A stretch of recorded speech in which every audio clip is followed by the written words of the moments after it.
Welcome, everyone, to another edition of the Ratitude Podcast. I'm honored to have our guest here today. It's probably one of the people in my life that I have known the longest. We work together in the corporate world. I know that in working together, I learned a lot about her in her life, in how her mind developed, which we're going to talk about, but mostly this compassionate, caring, giving soul.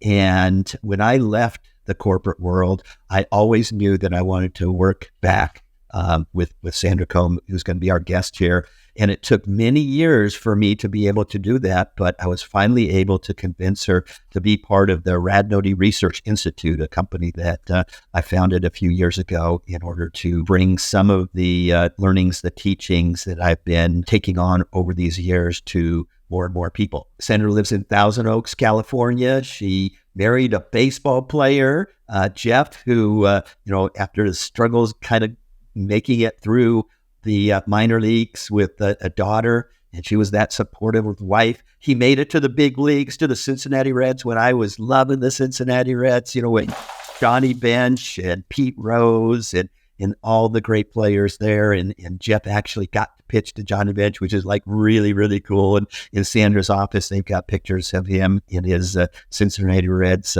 outfit. In fact, it looks like that's where she's at, but she's showing her Exxon pictures in the background. But Sandra's in charge of my operations and maintenance for the Radnody Research Institute. We call that, because we are creative, what do we call it, Sandra? Flow and ease. Flow and ease. So Sandra helps make things flow smoothly, and she does it easily. She's a brilliant woman. While she was working in the corporate world, she went back and got her bachelor's and master's degree, an MBA, and she's had some incredible experiences over the last few years, and is just completing a book that we're going to talk about too. Has about every certification and degree you can get, way more than me. She even said in the kind of intro before that she was going to dress brighter than me. And because she's such a bright star, I'd like everyone to welcome Sandra Combe. Thank you, Robert. I really appreciate the opportunity to join the podcast. And, you always touch my heart with that type of an introduction. I think we've been friends for 30, 35 years. We've grown together in the corporate world, in our personal lives, and now, even in business. And I think we've been great sounding boards. We have very intellectual, logical minds, but I've been on a spiritual path my whole life, and now everything I think is aligning exactly how it should be. Yeah, so let me ask about that, because you mentioned the spiritual path, the spiritual journey that I'm on also, but recognizing that I still need to stay in the 3D and do certain things. And I've got this incredible model that was channeled to me like 3 nights ago that I've shared with you. It's a model that I'm going to be sharing with the world. I think it's going to be my contribution to the world, actually, kind of shortly. But how did you get on a spiritual path? Here you are, you've got a daughter that you're raising while taking care of a baseball player, growing up and going to work every day. How did this spiritual path start? Well, you're right. I worked corporate America for over 31 years. But when I was in the 1990s, I had a sister, Robert, that committed suicide. And it turned our lives upside down. And I think what that gave me then is an opportunity to carry the torch of where are you, God? And I started studying death and dying. I started this unbelievable spiritual path thinking that, our entire purpose is to find God. And I, was so busy trying to be the professional, the mother, all those other aspects of me. I think spirituality gave me this joy of learning. And in that learning was just this big awakening that there's something bigger than the mind and the body. What I like to say is spirit really does run the show. The universe brings us experiences. And if we have the tools and we learn how to react, I think we have a better opportunity to create a life worth living. Now, I've been doing meditation for 30 years. Some people call it neuroscience. I call it, just this connection with breath and consciousness and contemplation. So I think back then, the spirituality was an opportunity possibly for me to bypass, this big corporate life, but it was really to come back to my heart, to start living a heart-centered life. And that's what spirituality opened, just a whole new world, that there's something bigger than this reality. I get how that important moment in your life, and oftentimes people have these sort of moments when they have to reflect on their lives and they go maybe a different direction. But as you were doing that, were there some mentors? Were there some programs? Were there some books? What helped you along that path? Kind of the major things in the development of your own journey and your own mind. Nice question. I'd have to say, when my sister took her life, which was 31 years ago, and I started on that spiritual path, I started attending, Sylvia Brown, James Van Praagh, all these people that had contacts with the other side. And as a matter of fact, my sister, within a month of leaving this earth, at an event with James Van Praagh that's in his first book, Talking to Heaven, which is, his bestseller, there is a chapter on suicide, and it is on my sister. And it is kind of, I'm sorry and asking for forgiveness that she didn't have the courage to end the relationship. But I think that just brought me into this big thing, about God. And some people say I spiritually bypassed my life. Well, we all have coping mechanisms. I think we all come in with some sort of addiction, but mine has always been the joy of learning and expanding my mind. And yeah, the spirituality just brought everything into alignment, Robert. So when you say it's always been sort of that growing, that expanding your mind, like where did that come from? Was it from that particular event with your sister, or did it start before? I'm so curious because that's what I'd like for our audience to know. And I can't remember the professor at Stanford's name, but she wrote a book about fixed mindset versus growth mindset. And a lot of the work I do, a lot of the work that you do, in order to work with people, they have to have a growth mindset. Yet, probably 50% of the people have a fixed mindset. And so I'm always curious, is there something that can be done if someone has a fixed mindset to change? Do they have to have a significant event like that to want to? Or what was it about you, Sandra Combe, that got you on that path? Well, I'd have to say, Robert, it was another significant event. And one of the stories that I share is, at the age of 48, I was busy climbing the corporate ladder of success. I worked with you in the oil and gas at a major company, and it was really kind of this male-dominated world. So to compete, which sometimes I felt, as a woman, seemingly I had to work harder. So I went back, I got my MBA at 48. At 49, Robert, I had a heart attack. I had a heart attack and a triple bypass surgery because I was so stressed out from achieving, performing, trying to be the perfect wife, the perfect everything in life. And then at 50, I got a pacemaker. So then I realized I am totally stressed out with my life. It was like God hit me with a 2x4 and said, you are bypassing your life. I was out of work for a year. And during that year, I discovered meditation, mindfulness, breath work, Chinese medicine, biofeedback. I did everything, but it was in a quest for self-healing. And at the same time, my daughter, whom you know, Kristen, was in high school. She's the homecoming princess. She's the MVP on softball. She had all this anxiety. And I'm like, how could she have all this anxiety with what I thought I had given her a perfect life? So we opened our own healing arts business called Kindred Spirit Connections. And that was like 18 years ago, right after my heart attack. And it was a quest to heal ourselves and then offer that for our clients. And along the way, Robert, that all the stuff that they're studying out then was things that I've been studying for 20 years, but I don't call it the scientific type of names. I just called it contemplation and meditation of just decluttering the mind. So that was a very important aspect for me. And so for 20, 30 years, that's kind of been the path that I've been on. I mean, it's been an amazing evolution of consciousness, not just in the spirituality word, but in the alignment of my own mind. So now you have been to Ireland like 20 times, and you're going there in a few weeks also. Tell us about how you discovered that, why you went there, what you get out of it, what you're hoping to get out on this next journey to Ireland. Part of my learning has been this exploration of life. And you're right, I have been to Ireland. I go to a wellness center there. And I call Creakin, which to me is like the word creation, a place where I can unplug from my reality of all these roles that I pretend to be and go there. And, I have this big connection with God there.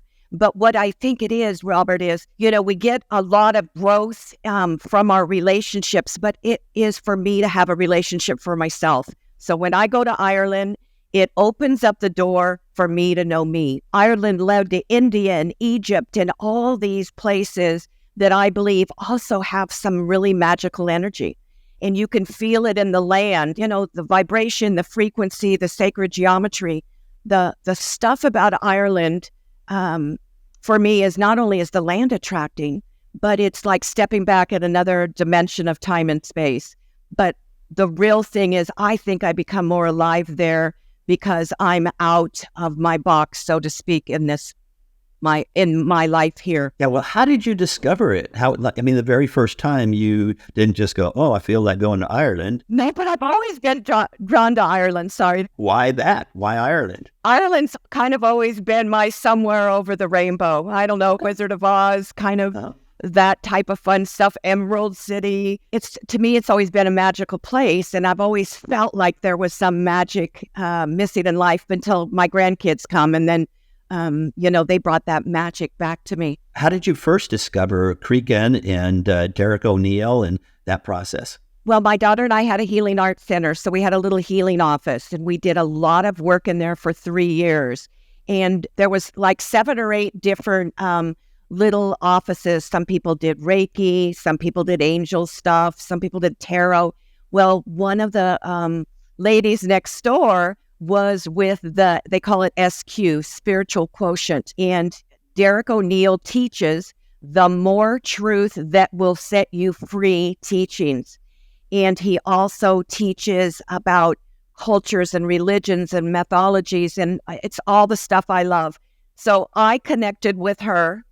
Then Kristen got married, had kids, and it opened up then a new safe environment for me to explore my spirituality. And I just love it. I'm still to this day very close with the group and travel around the world with them too. That's so cool, because one of the things that I just believe, and I think I first discovered this about 30 years ago when I read Celestine Prophecy, is that in our lives, in our journey through life, there's always clues along the way on what path to take. If we're aware or looking, we can see those clues. But most of the time people aren't looking. Most of the time I haven't been looking.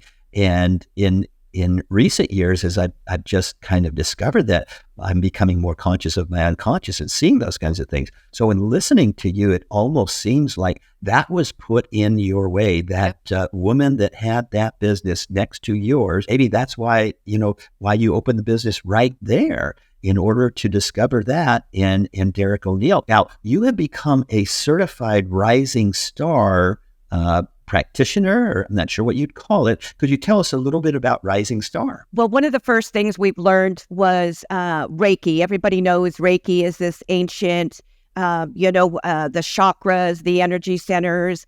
Theta is releasing the beliefs. The next thing that we did, and one of the teachings that Derek O'Neill from Wexford, Ireland teaches, is what's called a rising star. And it's very similar to a healing system that's very comprehensive.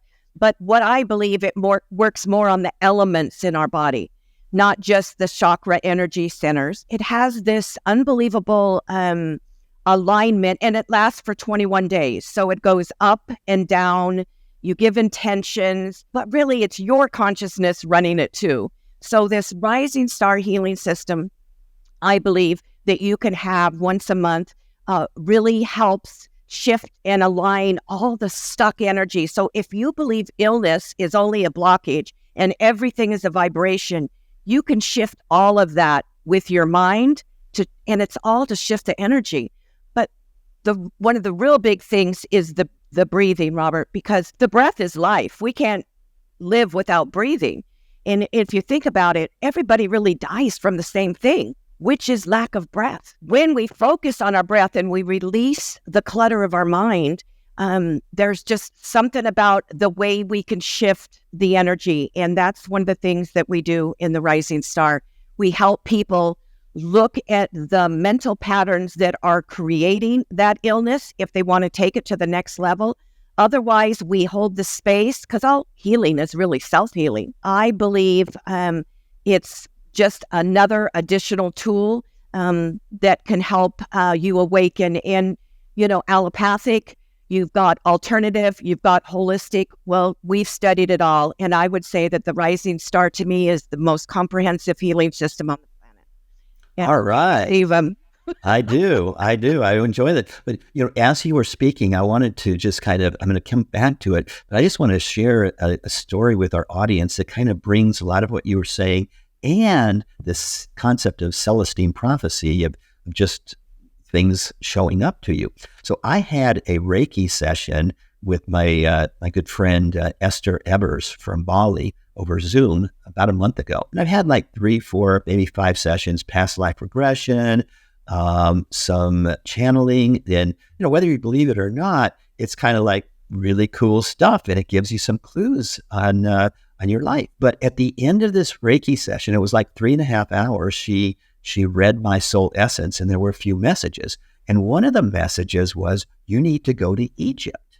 And I said, Egypt? That's not on my bucket list. I got a lot of places that I want to go to besides Egypt. But I trust Esther, and she said that, I don't know why, but there's a message for you there. And then just last weekend, I was at the Joe Dispenza Advanced Follow-Up event, and I work as a corporate trainer for Joe in a company called NeuroChain Solutions. And I was manning the booth the first day. And one of the new consultants, there was a couple new people, I was talking with them, and there was a woman from Greece, and she started kind of introducing herself and talking. And all of a sudden, she just said, hey. And we weren't flirting or anything like that, which is kind of surprising because I do a lot of that. But we weren't. We were just talking. And she goes, do you want to go to Greece? I mean, not Greece, to Egypt? And I said, what? And then I shared with her the story of this message from Esther. And she goes, well, that's kind of interesting because I have a friend in the State Department there. And she can get us into one of the pyramids where it's very mystical and there's messages there. And do you want to go? And I said, sure. And then she said, and I was a former flight attendant for Delta Airlines, so I have still some buddy passes. You could go for free. And I'm sitting there going, how did that Celestine prophecy kind of moment happen again? And it's happening more and more often as I continue to just be aware of what's happening. And with your Rising Star a treatment process, I feel kind of more and more energized. Now, are you still doing that? Is there some advanced things? Why are you going to Creakin again in a couple of weeks? I have an opportunity to meet with my teacher. After I retired from corporate, Robert, and we haven't really gone there yet, but one of the reasons I'm really going to Creakin again is, I've been writing this book, Stop the Bypass. And after I retired and thought I was going to be living happily ever after, we haven't really discussed it, but I had a near-death experience. And now I started writing this book, looking back at all the pieces of what contributed to my heart attack. What are the people, the turning points, everybody in my life? And just like what you do with the gene keys, I do also. What's the gift? What's the shadow? I started writing this book for self-therapy, and then I saw how it could benefit humanity because we create our own suffering by going back into the past. So I was there in January. Usually I get filled up there. That's my place. And then I come back and then I share it. But I had questions. Why am I writing this book? I still had some things were unveiled during my near-death experience. Nobody believes these things. I had all these questions. And I was at the airport. Boom. I got a phone call from my teacher that said, you need to come back. So I need to come back, Robert. I need to come back and re-look at what's keeping me stuck. Yeah.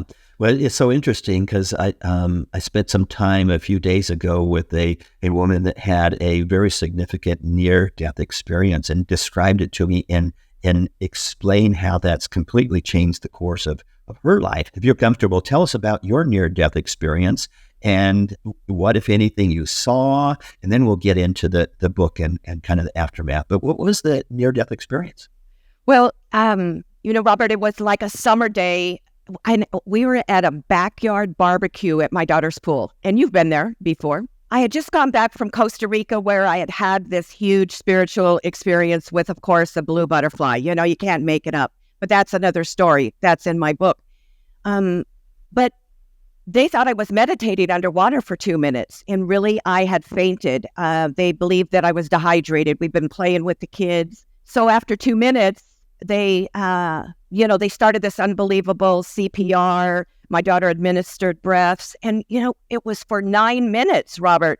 There was no pulse. I didn't breathe. The fire department came. There was just this huge rescue. But I was in total bliss. My daughter's experience was totally traumatized. I went to the hospital. I was in an induced coma for 3 days. And then I woke up. And I walked away 3 days later, a complete medical miracle. And during that time, Robert, I had odd dreams. I had memories. I was on the best drugs on the planet, right? Everything blended. But I would say I did speak to beings. And I did refer to them as the original ones. I don't know. I know a lot about karma board, but I believe that I was given a choice. And I know I was given a choice because one of the last things I remember is, are you ready to come back now and do what you came here to do? And I believe it is to share this story. And the story is to stop bypassing our happy life. We get so busy making a living that we forget how to live. And then boom, life's over. Or we live our life through the shadows of everybody else. And we're programmed by everybody else. But who are we? During that time, Robert, I had a complete review of my life. Of course, I study death and dying, so I did the karma of life. But I would just say there'll be a lot of things in my book. I think my book's going to be a trilogy. So this is like the first aspect of my book. But it's really me waking up in the hospital and going back and looking. And then more recently, I too have had past life regressions, hypnotherapy, and it unveiled past. And a lot of it had to do with childhood trauma that I had not resolved. So I believe that I came back to break the chains of that unresolved trauma and also to lead the way with Stop the Bypass. So, I mean, it's been huge. It happened only 3 years ago. I believe I was present for the whole rescue, but I was unconscious. And then I had dreams because I study the Christ. I had dreams of Christ. Because I studied the Buddha, I was climbing the stupa. My daughter converted to Judaism. I was climbing the tree of life. So my imagination, whatever, all that happened in your mind with the trauma, was it real? It was real to me.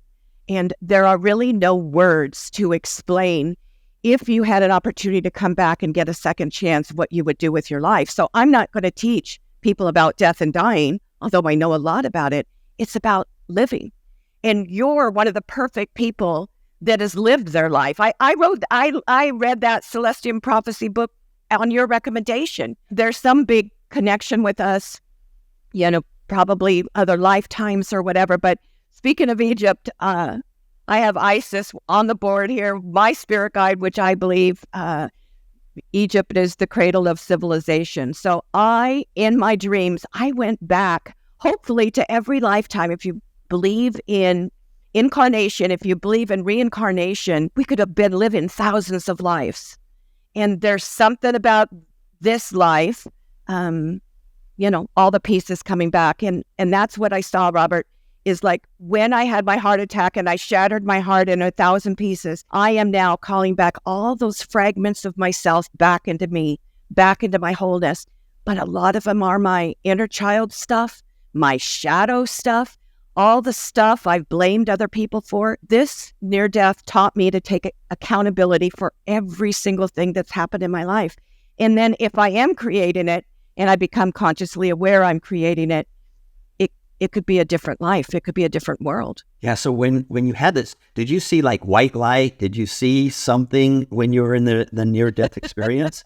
Some people do, some people don't. Well, I was in the pool. My granddaughter was in the pool. I was actually in the shallow end and just kind of leaned over. They thought, I was floating. I did not felt I went outside my body. I went in my side. I went in my heart. I came up with like words that I have never used, it was like a rite of passage, that I was rebirthed, that I was baptized, all the stuff in the ripples of water. I'd say, Robert, a sphere. And I never even used the word sphere. It wasn't a black tunnel. It wasn't a white light. I don't know. There's really no words to explain it. In my book, we've done a good job in explaining it, but I'd have to just say, I believe that our death experience is really attributed to what our own beliefs are. What are your religion beliefs? What are your spirituality beliefs? Because I believe in death and dying, that death is a transition, that it's a doorway. And I believe that near-death experience of death made me value my life more. Mm-hmm. Mm-hmm. Okay, so made you value your life more, and now is your purpose to write this book and to share that with the world, or are there some other things that is part of your purpose? No, it's definitely it's a story about transformation, and we're all on this transformation journey. It's a story about the evolution of consciousness. For me, it was healing all my unresolved childhood wounds, because as an adult, when you start having illness, I think it's all that unresolved stuff. But really, Robert, it's just up here. It's like this prison that we have in our own mind, the book, but also I started learning to play and have fun in life. I got back to nature. I have a freaking garden. I am doing things in my life that I never got a chance to do because, we're so busy being that zombie in that corporate world. But you really helped open the door. I mean, with your transformational experiences, we've been to Croatia, helped with your Dr. Joe group. We've been to Greece and Turkey, and not only exploring those areas, but also reconnecting with that program about change your mind, create new results. And that's what I've been studying for 20 or 30 years, but now it's just a different perspective. Yeah, so interesting because my spiritual guide that I've been working with, Grace Barr, I asked a week or so ago that in this world that I'm in, now there's a lot of really spiritual people, yet their lives don't seem to be any better than anyone else's. And one of the things that she said is that that's because oftentimes people that are on that spiritual path forget or believe that that's all they need. And that's part of this model that I'm creating, Live and Rad and Love and Contagiously model, is that you have to do sort of that psychology, that self-actualization, I believe is the right word for it, that inner child work, that trauma work, the psychology work. And you can't just go one direction or the other. You need to kind of do both. And that it sounds like you've been doing that. I'm really proud of all the work that you are doing. So kind of thinking about the book, when is it coming out? Are you finished with it? It started out, I just journaled. I have a lounge chair in my backyard. I think we've sat in them. I call it my Be Still chair.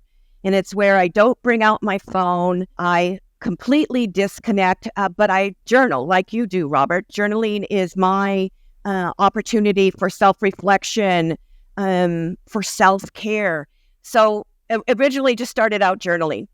So then I started writing magazine articles, but they were just a little bit too woo-woo for everybody. So I had to learn to find a way to bring all that spiritual woo-woo into more practical. So I've been taking classes. I'm working with an editor. It was supposed to be out at the end of spring, which would be June. I believe summer will be a better time frame. But Stop the Bypass now is not just a book. It's turning into a program, and it's turning into maybe some life coach journey books, because I'm such like you. There's something about journaling that really helps me get the clutter out of my mind. Originally, I thought it was going to be self-therapy. Now I believe there's going to be tools and exercises and given everybody else an opportunity to kind of unmask their own life. And that's really what my program is about, is that we've worn those masks in every role that we have. But what would the naked self look like without the mask? And, that's a big part of my program, is that, what would your, is it your true authentic self? Is it your divine self? But there's something inside. I believe this soul inside of us is expanding. And this is the big shift of consciousness. Robert, I love the books just like you. I love the knowledge, but it's the experiences.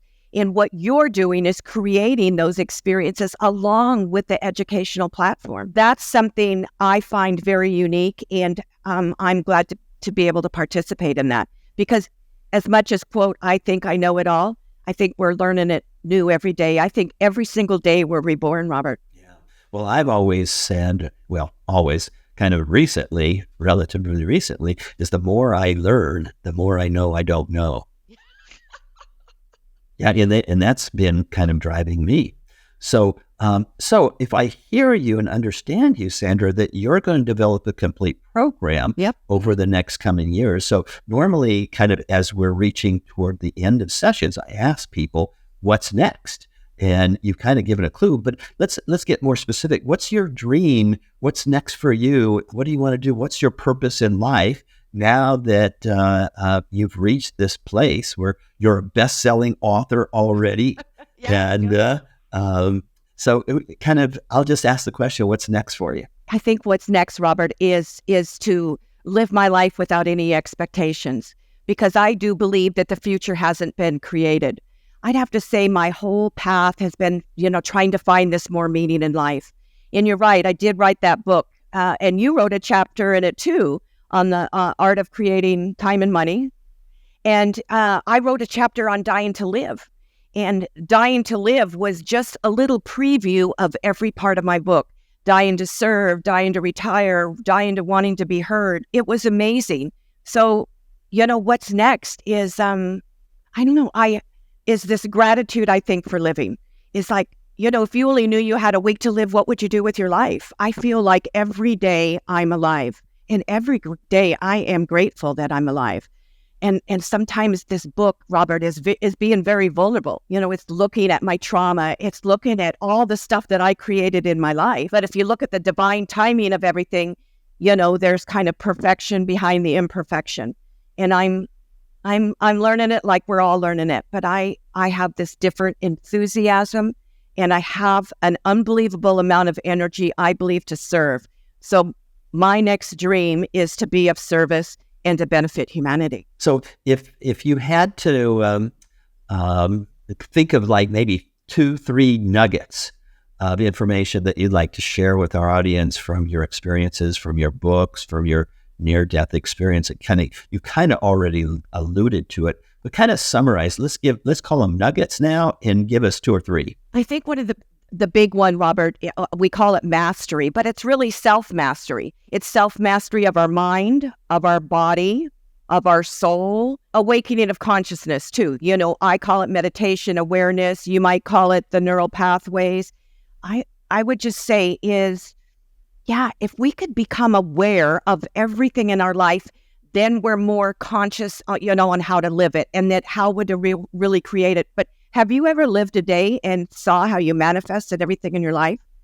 Have you ever listened to every song that came on, journaled every flower? I just say this whole evolution of consciousness is, this awareness. And, but we got to get out. We got to get out of the clutter of our mind and let go of the chaos and the drama and all the stuff out there, because where is it being projected? Robert, that's part of your program about life not happening to you or for you, but what you talk about from you.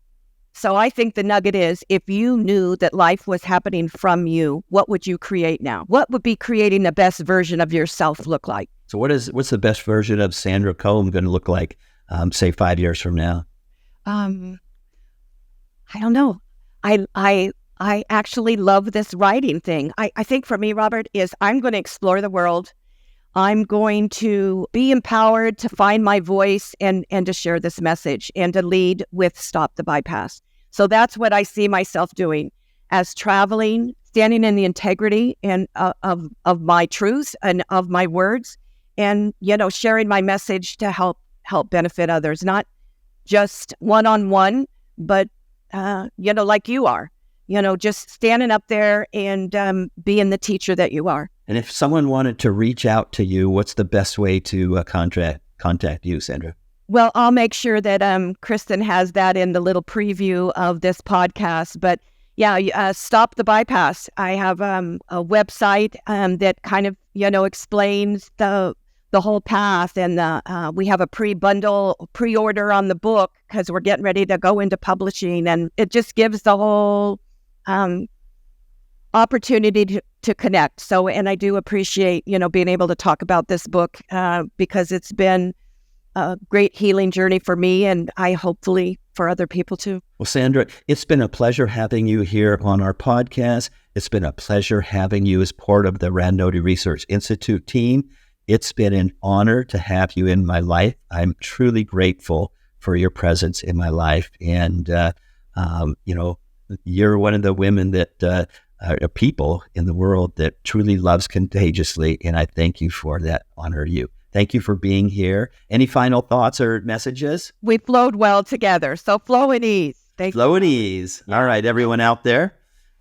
Just if you're thinking about it, think of some juicy and delicious words for what you're going to do today. Flow and ease, juicy and delicious, whatever it is, it's part of what I'm teaching. And go live a gratitude life. Thank you very much, Sandra.